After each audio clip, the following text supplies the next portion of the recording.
एक छोटी सी कॉलोनी है, उसमें शंकर का शिवलिंग होना जरूरी है। घर के अंदर छोटा सा नर्मदेश्वर होना जरूरी है। भले पीतल का शिवलिंग हो, तांबे का हो, पत्थर का हो, चीनी, तुम्हारी मर्जी हो जिसका ऊपर घर में शिवलिंग एक छोटा सा जरूर हो। क्यों हो? क्योंकि हमारे घर में शिवलिंग रहता है तो हमारे घर में अगर कोई दुख भी आता है तो मेरा भोलेनाथ उसको अपने ऊपर झेल लेता है। इसलिए शिवलिंग होना चाहिए। मेरा कि बैसाख महीने में अगर शिवरात्रि पड़े और उस शिवरात्रि पर एक कलश का पात्र, लोटा तांबे का या मिट्टी में रखा हुआ जल पात्र में लेकर एक बेलपत्र का छोटा सा भाग उसमें छुआया हुआ, और फिर निवेदन कर रहा हूं अगर बेलपत्र उस दिन नहीं मिले तो पात्र लेकर चले जाना मंदिर में।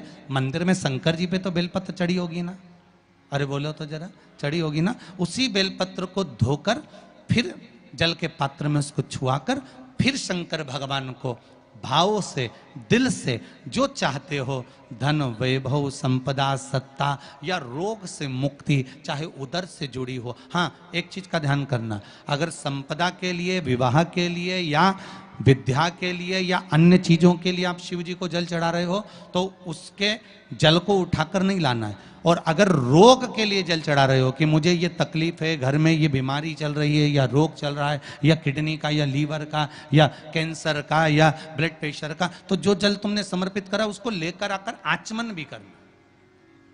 कौन से दिन? जम के बोलो जरा।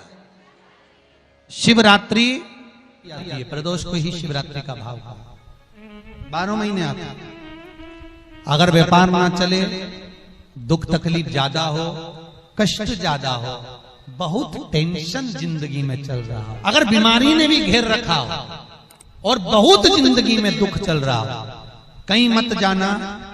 प्रत्येक महीने प्रदोष आती है, हर महीने शिवरात्रि प्रदोष आती है।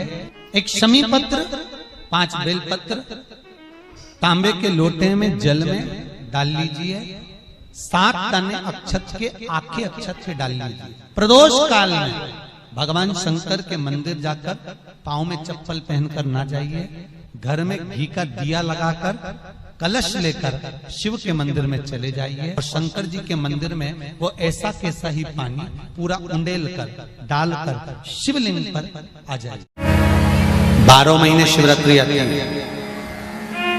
जिसको 12 मासिक शिवरात्रि कहते हैं।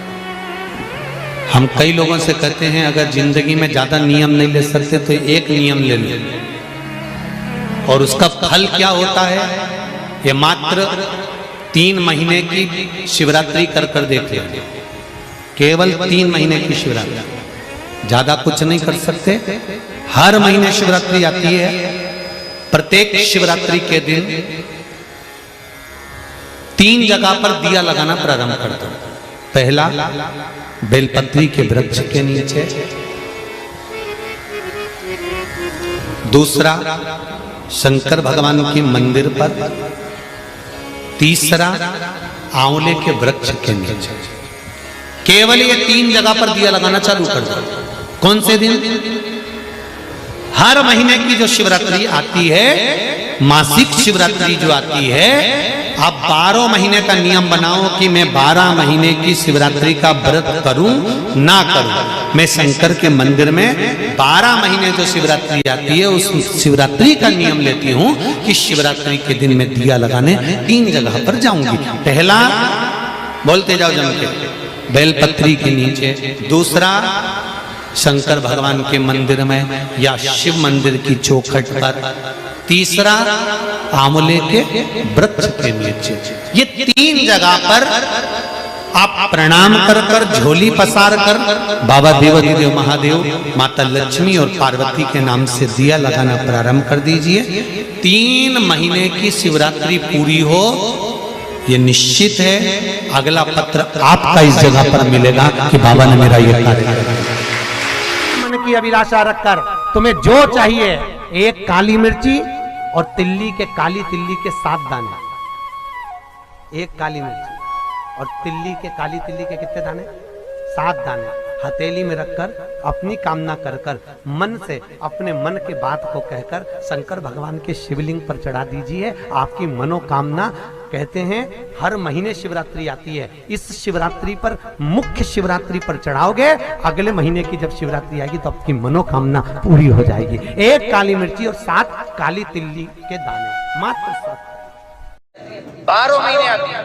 किसी भी एक शिवरात्रि के दिन बाबा भोलेनाथ को, महाकाल को, काशी विश्वनाथ को, शिव जी का नाम लेकर, शंकर जी का किसी भी एक शिवलिंग का, ज्योतिर्लिंग का नाम लेकर सफेद कपड़े में गोबरी की भस्मी तैयार कर लो। गोबरी जानते हो ना, कंडा बोलते हैं या गोबरी बोलते हैं?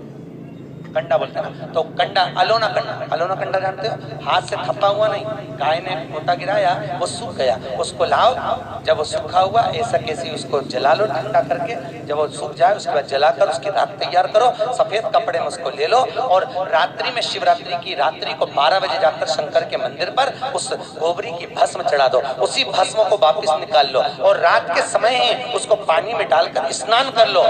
तीसरे दिन, बस 2 दिन तक लगातार उसका स्नान करना है। एक दिन शिवरात्रि की रात्रि को और एक दिन दूसरे दिन की रात्रि को, 2 दिन स्नान करिए। उसके बाद तीसरे दिन से चर्म रोग अपने आप घटना प्रारंभ हो जाता है।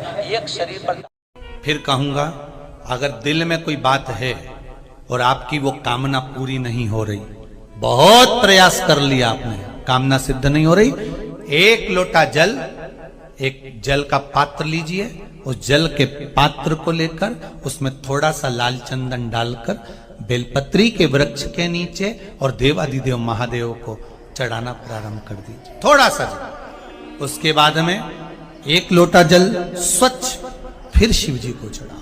प्रयास करो बेलपत्री मिले, उस बेलपत्री पर लाल चंदन तीनों पत्तियों पर लगाकर, लाल चंदन बेलपत्री के वृक्ष के नीचे समर्पित कर कर, उसी बेलपत्री के वृक्ष के नीचे का बेलपत्र वापिस लेकर श्री शिवाय नमस्तुभ्यम बोलकर आपकी कामना कहकर भगवान शिव पर, अघोरेश्वर महादेव का नाम लेकर आप चढ़ाना प्रारंभ करिए। अगर मान लो किसी डॉक्टर को दिखाने के लिए जा रहे हो, अभी तक तुमने डॉक्टर को दिखाया, कोई दवाई नहीं लग रही, गोली नहीं लग रही, कोई औषधि नहीं लग रही, डॉक्टर को दिखाने जा रहे हो, तो निवेदन है प्रदोष का दिन निकल जाने दें और प्रदोष के दिन जिसको भी डॉक्टर को दिखाने जाना है या अपने शरीर से जुड़ी हुई बीमारी के लिए कहीं जाना है कि बड़ी बीमारी ना निकले, भगवान स्वास्थ्य अच्छा रहे, तो 1 लोटा पानी प्रदोष के दिन, कोई भी प्रदोष हो, प्रदोष काल के समय शंकर को चढ़ाना है उसमें, परंतु शमी पत्र के 5 पत्ते होना जरूरी है। 5 पत्ते शमी पत्र के पंचामृत का काम करते हैं। दूध, दही, शहद, घी, शक्कर, जल आदि का काम करते हैं। 5 शमी के पत्ते आप उसमें जल में चढ़ाकर शिव जी को समर्पित करो, फिर आप डाले दिखाने जाओ, बड़ी बीमारी का योग नहीं। रोग की मुक्ति, रोग समाप्ति प्रदोष के व्रत से हो सकती है। प्रदोष महाराज फिर निवेदन करेंगे, व्रत करो ना करो, पर प्रदोष के दिन शाम के समय, प्रदोष काल में शिव का स्तमन जरूर, शंकर का अनुमोदन जरूर। दोस्तों, यदि वीडियो पसंद आए तो वीडियो को लाइक करें, चैनल को सब्सक्राइब करें और बेल आइकन को प्रेस करें ताकि गुरुजी के आने वाले उपायों की वीडियो हम आप तक पहुंचा सके। जय श्री